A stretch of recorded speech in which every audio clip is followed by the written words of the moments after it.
Alright, baik. Assalamualaikum warahmatullahi taala wabarakatuh. Selamat pagi, alright. So berjumpa sekali lagi kita dalam channel Rosli Rasli. So saya sedang on the way ke Penang, alright, sebab kita akan adakan sesi booster kewangan bersama dengan komuniti tim pelabuh jenis. So pagi ni saya bercadang, saya nak berkongsikan dengan tuan-tuan dan puan-puan berkenaan dengan bagaimana kita nak sediakan tabungan kecemasan. Sebab apa? Berdasarkan daripada survey yang saya lakukan dalam siri jelajah booster kewangan saya ni, rata-ratanya peserta-peserta ni diorang ada simpanan kecemasan kurang daripada 3 bulan, alright. So di episod kali ni saya nak share dengan tuan-tuan dan puan-puan apa kaedah yang tuan-tuan dan puan-puan boleh lakukan untuk membina tabungan kecemasan tuan-tuan dan puan-puan, dan pada masa yang sama berapa jumlah simpanan kecemasan yang ideal buat tuan-tuan dan puan-puan.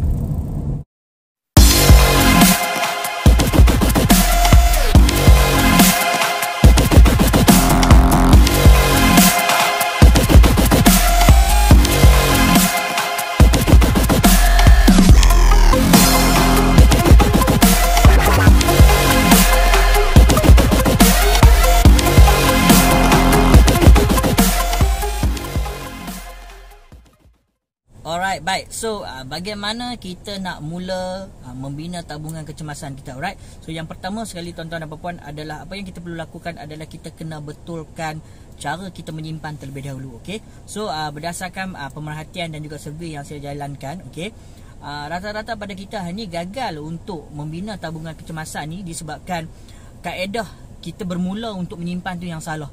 Yang salah ni maksud dia macam mana? Bila kita dapat pendapatan ataupun kita dapat wang gaji, alright, apa yang biasa orang kita buat adalah dia akan berbelanja terlebih dahulu.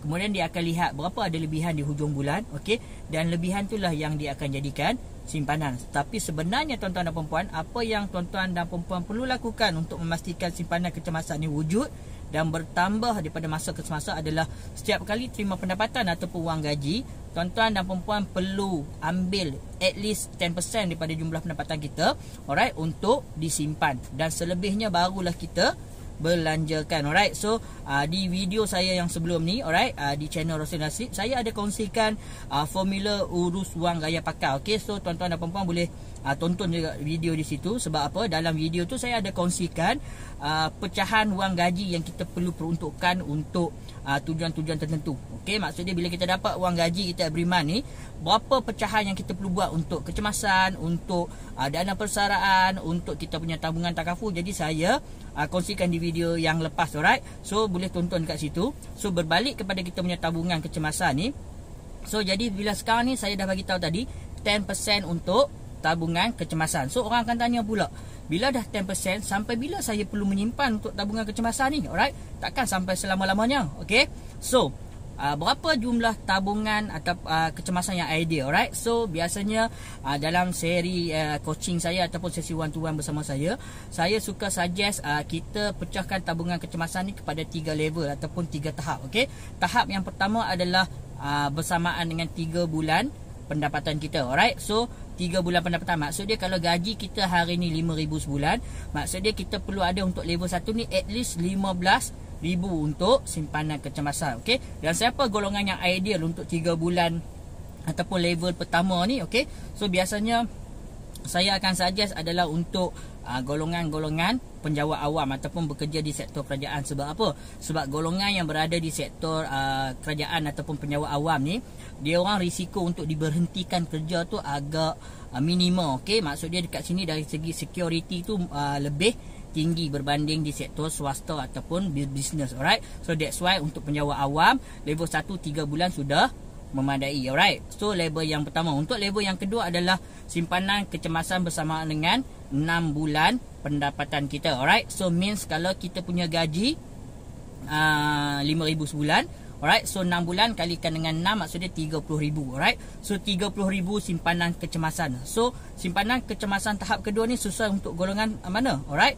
Yang ni adalah sesuai untuk orang yang bekerja di sektor swasta, alright. Sebab apa? Sebab kalau kita tengok sekarang ni dengan isu COVID ataupun pandemik ni, alright. So kita lihat banyak majikan-majikan yang beri BSS, alright. Ada juga yang potong gaji 10%. Okey, berdasarkan sesi coaching yang terbaru ni, ada one of saya punya peserta sesi booster kewangan ni ada yang gaji dipotong hingga hampir 50%. Alright, so which is benda tu sangat-sangat tinggi bagi saya. Alright, so that's why untuk kerja swasta ni risiko untuk diberhentikan kerja ataupun risiko untuk dipotong gaji ni tinggi. Alright, so that's why untuk untuk di sektor swasta saya suggest untuk ada at least 6 bulan dana kecemasan. Okey, itu level yang kedua. Level yang ketiga adalah bersamaan dengan 12 bulan pendapatan bulanan kita. Alright, so maksudnya kalau 12 kalikan dengan 5,000, katalah gaji kita 5,000 sebulan, maksudnya kita perlukan simpanan kecemasan bersamaan dengan 12 bulan ataupun setahun income. So siapa yang perlu ada untuk level ketiga ni?